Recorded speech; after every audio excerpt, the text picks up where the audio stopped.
Assalamualaikum warahmatullahi wabarakatuh.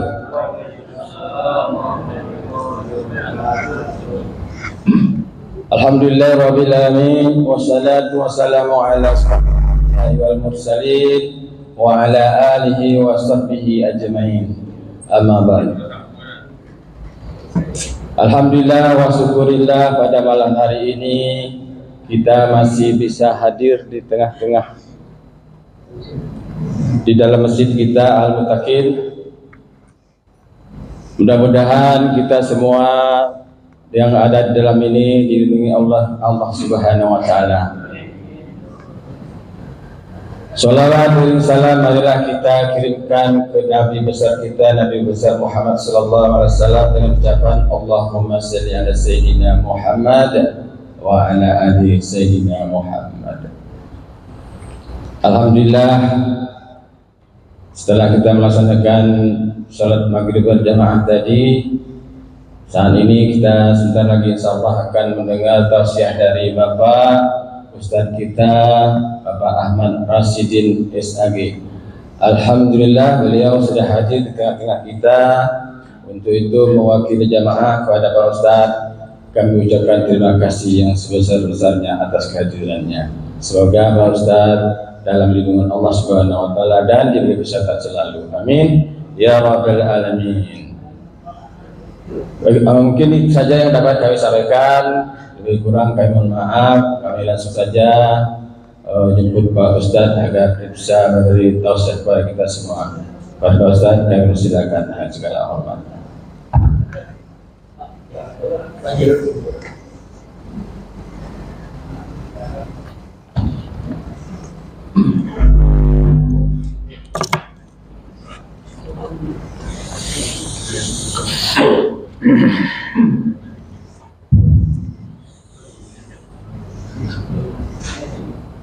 A'udzu billahi minasy syaithanir rajim. Bismillahirrahmanirrahim. Assalamualaikum warahmatullahi wabarakatuh.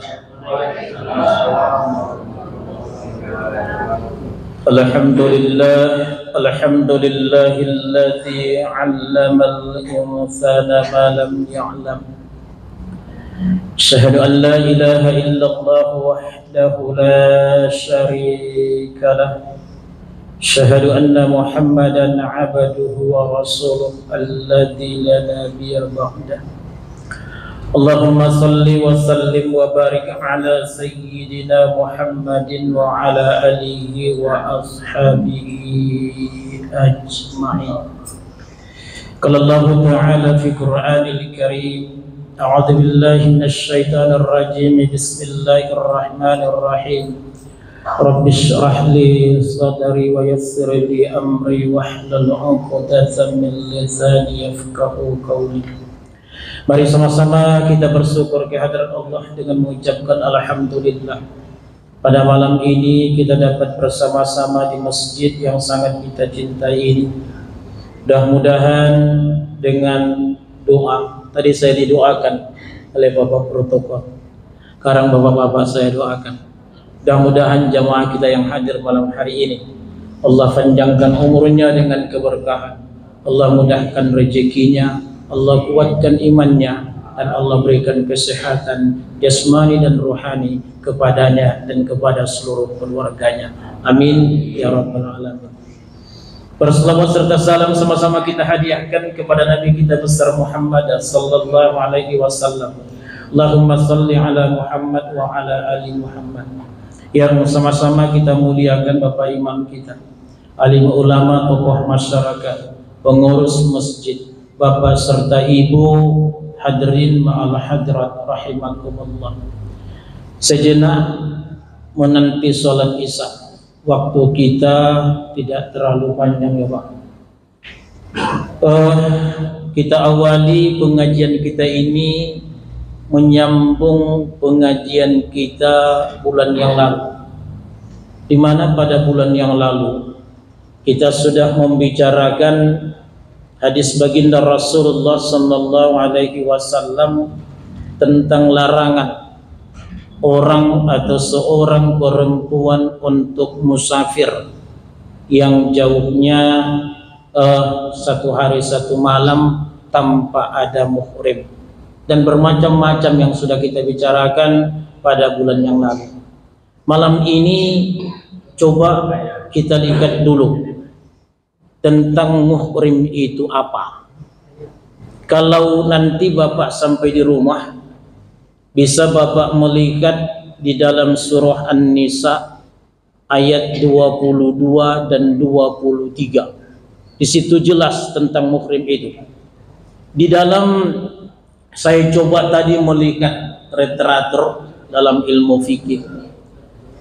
Para ulama kita dalam membicarakan muhrim ini, kata mereka sesuai dengan ayat yang telah tercantum di dalam surah An-Nisa ayat 22 dan 23. Nanti Bapak bisa melihat muhrim itu katanya ada 14 orang. 14 orang.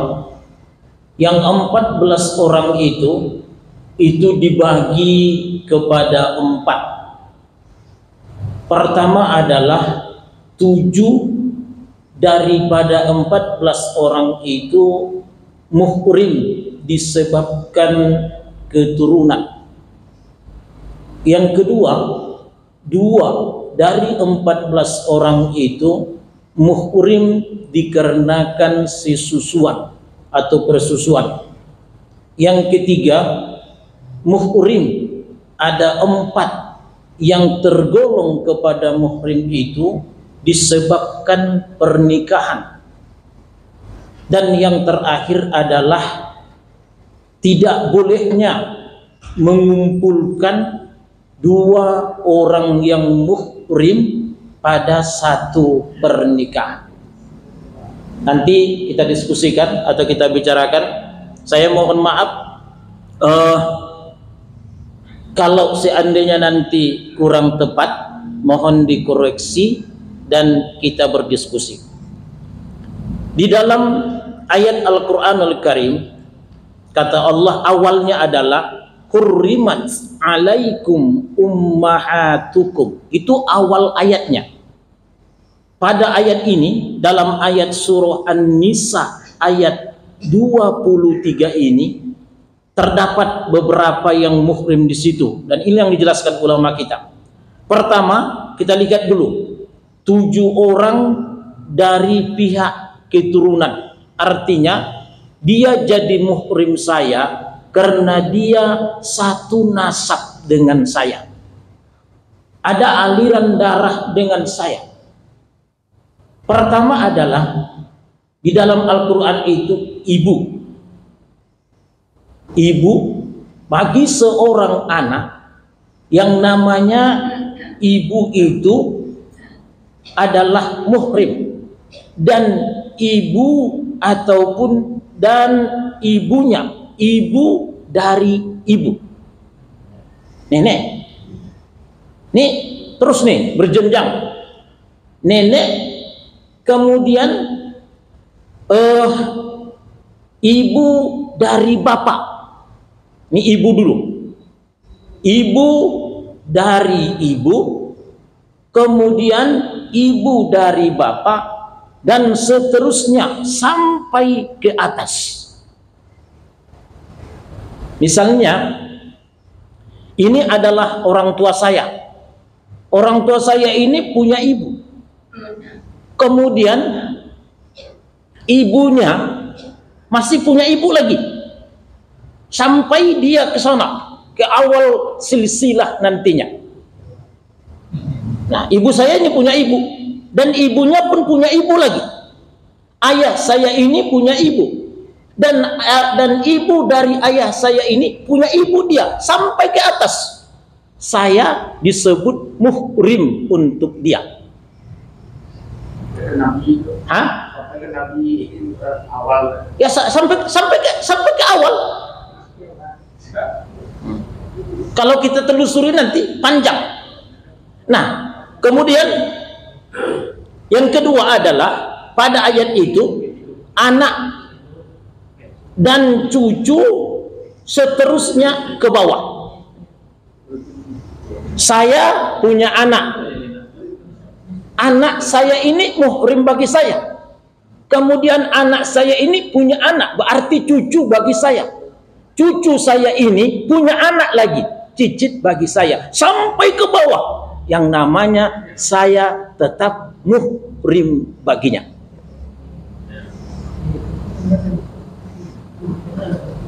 Ini dikarenakan keturunan nih. Kemudian selanjutnya, saudara perempuan seibu sebapak.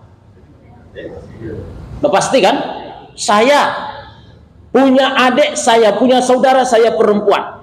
Ini adalah muhrim saya. Kemudian saudara perempuan sebapak. Ya, orang tua saya itu, ayah saya itu punya bini dua. Bini pertama, saya anaknya. Dari bini kedua, ada anaknya satu di sini perempuan. Ini muhrim saya. Kalau begitu, seogianya, kalau saya punya istri dua, saya wajib memperkenalkan anak saya dari istri kedua kepada anak dari istri Bisa enggak kira-kira, Pak? Oh, jangan bisa-bisa saja. Saya takut nanti Bapak. Hah? Enggak bisa? Enggak bisa, enggak usah. Hah? Enggak seandainya. Nih, kita berandai-andai nih. Yang laki-laki itu, tapi maaf ibu-ibu, saya bukan menyuruh. Saya tidak pernah suruh bapak-bapak ini untuk punya istri dua. Yang laki-laki itu boleh punya istri 4. Ya? Kalau ayat fa in khiftum alla ta'dilu fawahidah. Kalau kamu tak sanggup, takut kamu, indah adil kamu di antara istri-istri kamu itu, cukup satu. Satu pun tidak adil, tidak usah babini.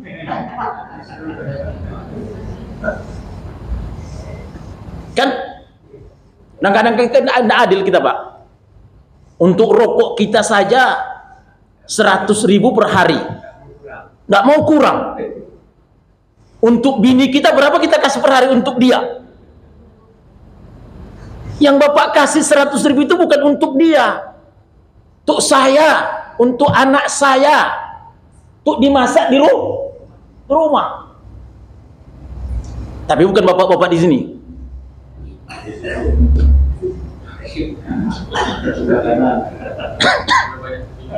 Itu contoh dulu. Susah. Maksud saya, Bu, adil itu susah. Kalau nggak sanggup adil, satu aja, Pak. Satu pun nggak bisa adil. Nggak usah babini, puasalah sampai mati. Nah, ini satu. Berarti saudara perempuan seibu, sebapak, ataupun sebapak atau seibu saja. Saudara perempuan seibu sebapak, atau saudara perempuan sebapak, atau saudara perempuan seibu berbeda ayahnya. Ini disebut muhrim dalam konsep keturunan. Ini susah. Maka Pak, saya pernah bertemu seperti itu. Sudah 2 anak baru ketahuan bahwa istrinya itu adalah saudara seayah tapi tidak seibu. Hah? Satu ayah berarti masih dari dulu. Ayahnya ini yang dari urutan itu ada yang dibilang ibunya tadi, ayah ibu bagaimana? Tapi kalau ayah kan yang bibit keturunan itu. Iya, satu ayah. Ya. Satu ayah, satu ibu. atau satu ayah ibunya berbeda, tetap juga muhrim. Iya, ibunya dari bapak. Bapak ibunya dari bapak. Iya. Misalnya dahulu, tapi sekarang enggak nih. Ada kecenderungan, terutama para pedagang. Para pedagang. Bapak tuh kerjanya berdagang. Antar kota, antar provinsi, bahkan antar negara. Di Indonesia satu. Di Singapura satu. Tanpa ada pemberitahuan. Dan yang saya jumpai, mereka itu memang setelah punya anak, 2 anaknya, baru ketahuan bahwa bininya itu adalah anak dari bapaknya. Berarti mereka satu ayah, tapi beda ibu. Bagaimana pernikahannya? Maaf, kalau saat itu sudah ketahuan mereka adalah satu ayah berlain ibu, maka nikah saat itu batal. Bisa pernah yang punya anak dia sudah. Hah? Satu anaknya lagi perkawinan ibunya batal. Bapaknya itu tetap bapaknya. Mereka tidak boleh lagi suami istri karena mereka muhrim. Bukan kita mempermasalahkan anaknya. Dosa yang mereka kerjakan ini, mereka tidak berdosa karena mereka tidak tahu. Tapi siapa yang menanggung dosanya? Ayahnya. Apa sebabnya? Ini yang terjadi nih. Karena tidak pernah diberi tahu.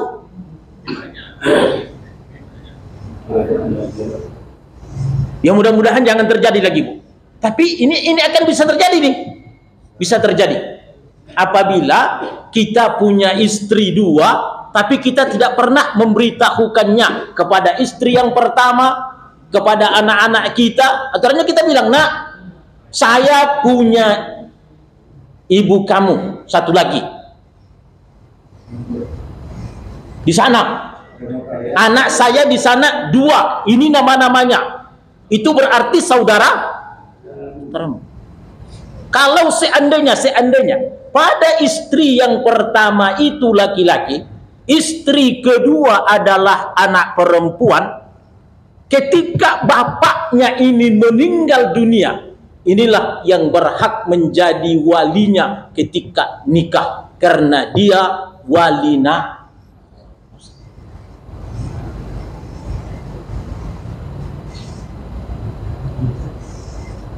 Ini Bapak Ibu, hanya berhati-hati kita ini. Dalam masalah ini juga menyangkut dengan ahli waris. Kalau anak dari istri yang kedua itu adalah muhrim bagi saya, berarti dia menjadi ahli waris saya.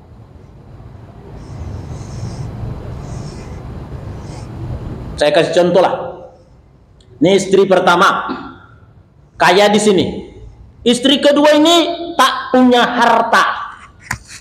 Anak ada di sini 1-2. Kalau meninggal bapak di sini, berarti harta yang di istri pertama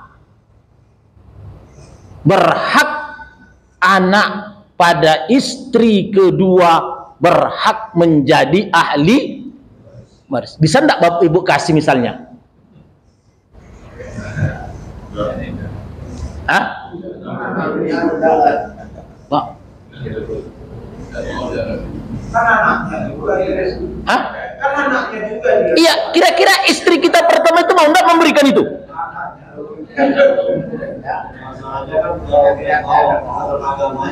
Ya, kan aturan agamanya kan wajib kan? Kalau mau dia memberikannya jempol Pak. Tidak mau dia. Kalau tak mau dia, itu berarti dia telah memakan hak orang lain sampai mati besok. Pahitnya apa pahit? Bukan mudah, bukan mudah. Oh, silakan Ibu tunjuk tangan. Jangan marah ya, Bu.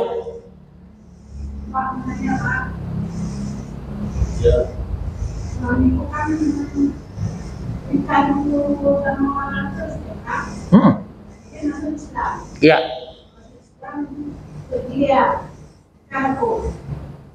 Ada awal besar. Bagaimana kalau yang masih Kristen lagi? Benar cara La yarisul muslimunal kafira. Orang kafir tak berhak menjadi ahli waris orang muslim. Dan orang muslim pun tak berhak mewarisi orang kafir. Misal, ya Bu, anaknya murtad enggak? Kalau murtad enggak jadi ahli waris dia. Tuh, kalau dia sudah murtad, tak muslim dia lagi, dia tidak menjadi ahli waris bagi orang Islam. Nggak usah begitu. Saya misalnya punya anak. Anak saya ini keluar dari Islam, murtad, meninggal saya. Masihkah ahli waris ini? Tidak. Maka kata Nabi, la yarisul kafira musliman, orang kafir tidak akan pernah mewarisi orang dan orang muslim pun tak pernah mewarisi orang kafir. Jadi kalau sudah keluar dia dari Islam, dia tidak jadi ahli waris lagi. Paham, Bu? Oke. Terus ada lagi. Jadi ini penting kita pahami, penting kita bayangkan, kalau penting kita sampaikan. Bukan mudah beristri dua itu. Banyak sangkutan hukum yang harus kita beritahukan kepada mereka. Silakan, Pak. Kalau saudara satu ibu bisa jadi saudara satu ibu saja. Oh, ayah berbeda, tak bisa. Wali nanti ini yang menyangkut wali nikah itu, wali nasab itu harus ada aliran darah kepada dia. Aliran darah itu cenderung dalam Islam dari siapa? Bukan dari ibu, dari ayah. Iya, benar. Tapi dia tak bisa jadi wali.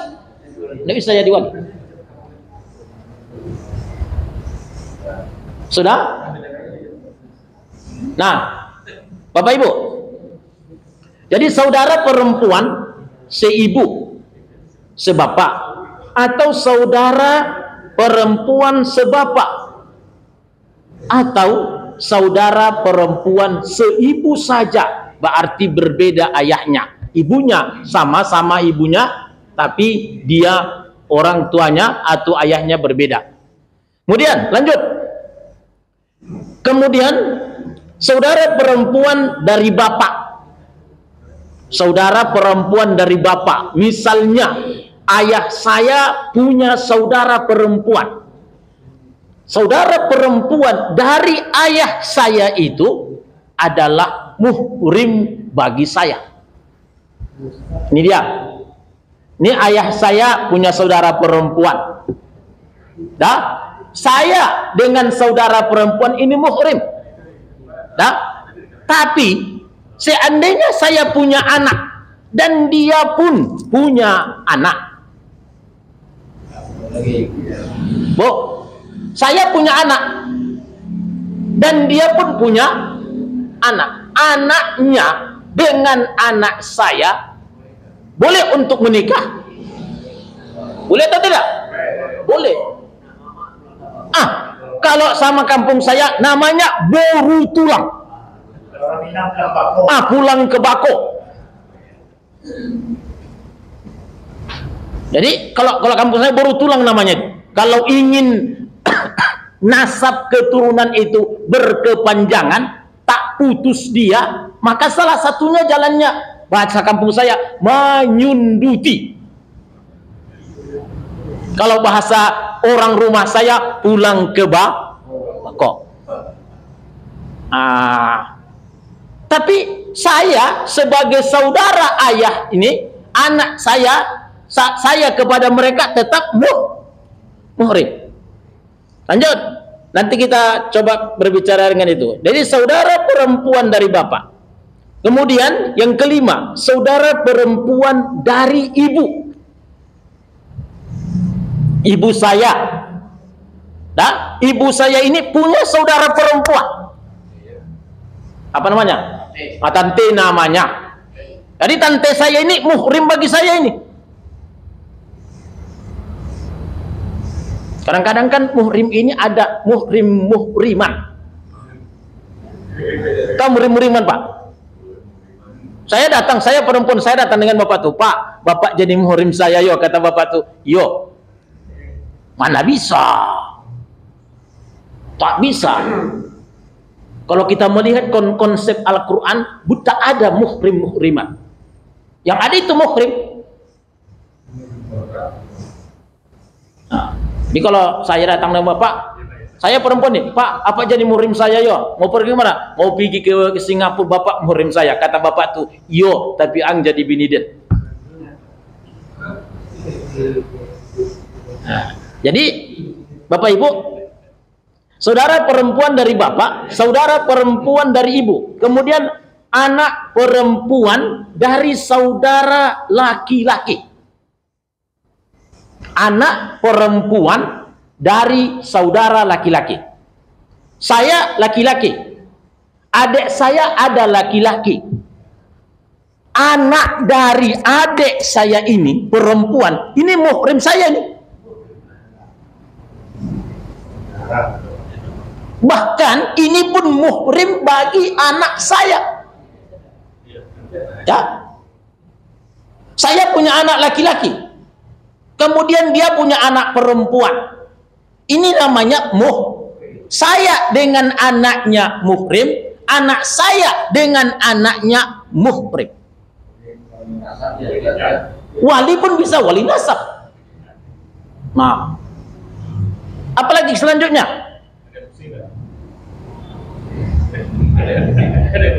Hah? Kalau ada yang pusing Pak, jangan bawa keliling. Nanti pusing 7 keliling.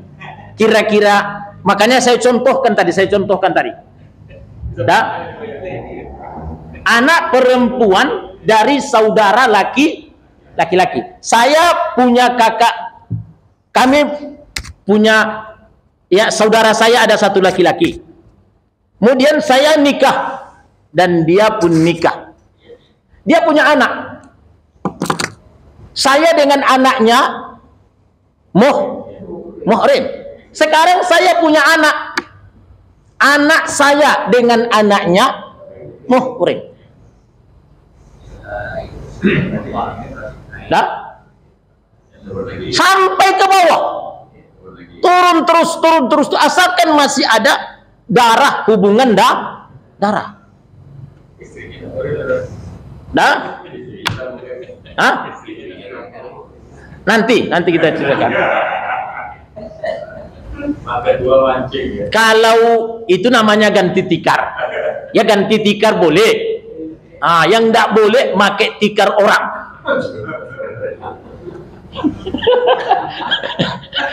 Kalau ganti tikar biasa Pak, tapi kalau pakai tikar orang tidak boleh. Jangan pakai tikar orang, pakailah tikar sendiri. Dah habis tikar kita boleh, tapi ganti tikar. Nah, kemudian yang terakhir, anak perempuan dari saudara perempuan dan seterusnya, anak perempuan dari saudara perempuan. Ya, manakan kita itu muhrim bagi kita. Lanjut, karena waktu kita udah mau habis, biar selesai malam nih Pak. Kemudian ada 4 jadi muhrim itu disebabkan pernikahan. Jadi muhrim kita dia dikarenakan pernikahan. Pertama, ibu dari istri, mertua saya. Mertua saya itu muhrim bagi saya. Ya. Hah?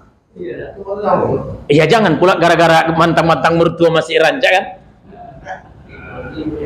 Dah. Kemudian anak tiri. Anak tiri apabila sudah dicampuri ibunya. Anak tiri. Di dalam ayat, kita lihat ayatnya. Salah satunya adalah warabaikumul lati bi hujurikum min nisaikumul lati dakhaltum bihinna fa illam takunu dakhaltum bihinna fala junaha alaikum.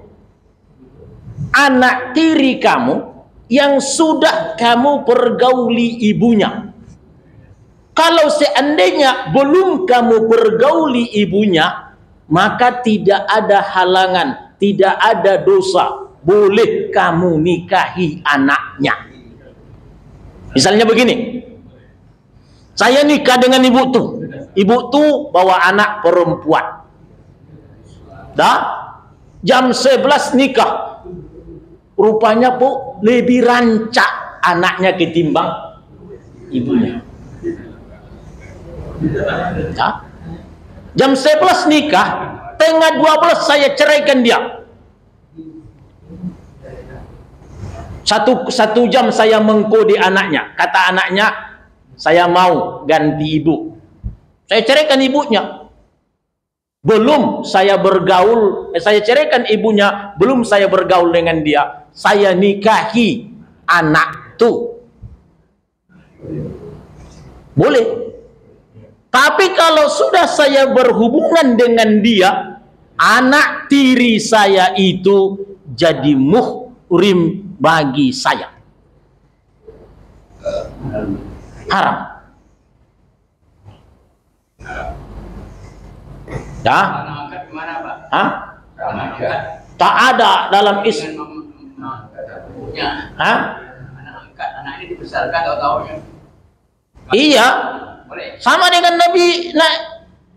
Ibu bapak misalnya, istri bapak mengadopsi anak, mengangkat anak perempuan.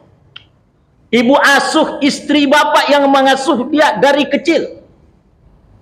Kemudian besar dia rancak.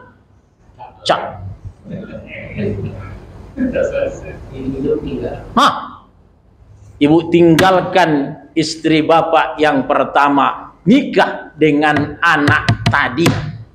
Boleh atau tidak? Hah? Tidak boleh. Di mana jalannya tidak boleh? Hah? Hah? Bukan. Bagaimanapun tak ada istilah anak angkat tuh batal, dibatalkan. Anak angkat itu batal. Kalau ingin dia menjadi anak kita yang jadi muhrim bagi kita, kasih dia minum ASI bini kita, menjadi ibu susu. Maka dia jadi muhrim bagi ibunya, muhrim bagi bapaknya, muhrim bagi saudaranya. Kalau itu melihara besar ya.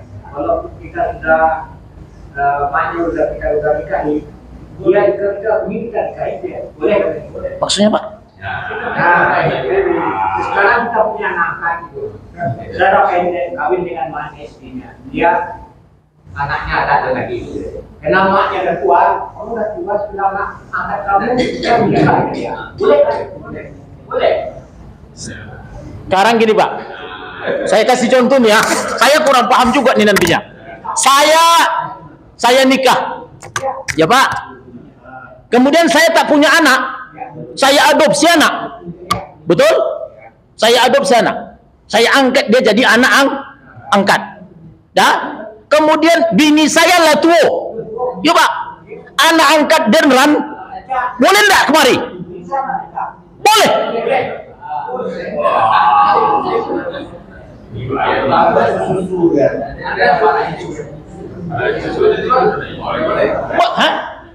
Kalau seandainya dia, ini kan kita ingin mencari jalan. Kadang-kadang kita mengadopsi anak, ada kecenderungan memancing, kata orang kampung saya. Bini den susah hamil, dalam tidak hamil-hamil. Saya adopsi anak. Alhamdulillah baru 1 malam di rumah top chair. Bini saya hamil. 9 bulan kemudian lahir dia, anak saya itu. Berarti istri saya ini sedang menyusui anak kandung seayah dan seibu.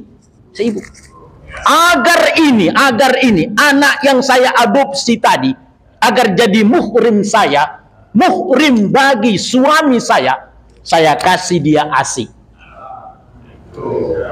Saya menjadi ibu susu.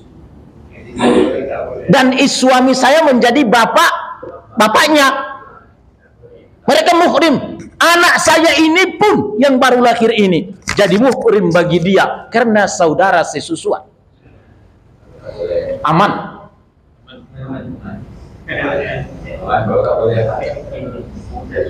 Ya, bukan cerita bohong. jangan gitu.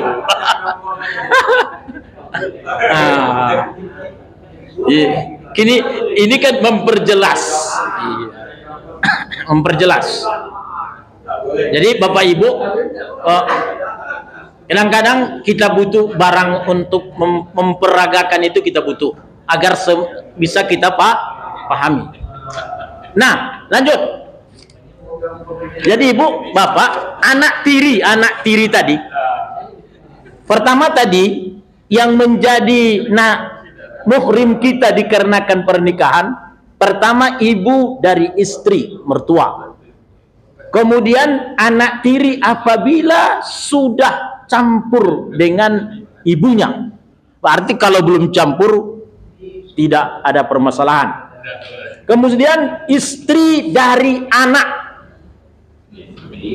Istri dari anak. Anak saya menantu namanya. Anak saya nikah dia. Istrinya itu muhrim bagi saya. Jangan pula mertua kawin sama dengan menantu, itu namanya pagar makan. Kan ada enggak seperti itu, Pak? Wah, bukan main. Kami pernah mengusir orang seperti itu. Rupanya anaknya itu kan kerja di luar, menantunya setiap hari dengan mertua. Kurang ajar tuh. Jadi anak bini dari istri kita muhrim bagi kita.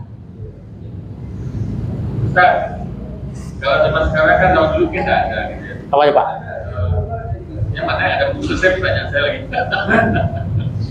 Misalnya transfusi darah ke kanan saya. Jadi misalnya gini, saya nih tentu ada anak-anak yang butuh darah, kan? Saya kasih tabung darah saya. Kalau di dalam Al-Quran itu bukan masalah darahnya yang menjadi muhrim, itu adalah ASI. Bukan darah. Iya, ASI. Sesusuan namanya. Bukan, kalau transfusi darah itu bukan, tak termasuk di dalam. Kalau itu masuk, kacau walu kita. Hah? Tak ada donor darah lagi. Jadi muhrim semuanya. Wah, bahaya. Aduh, kalau tak nikah-nikah sakit kepala, Pak. Aduh. Jadi kalau masalah transfusi darah, donor darah itu tak masuk di dalamnya. Aman. Nggak ada masalah, aman. Nggak ada masalah. Cuman kalau balas jasa boleh. Balas jasa boleh. Alhamdulillah. Assalamualaikum warahmatullahi wabarakatuh.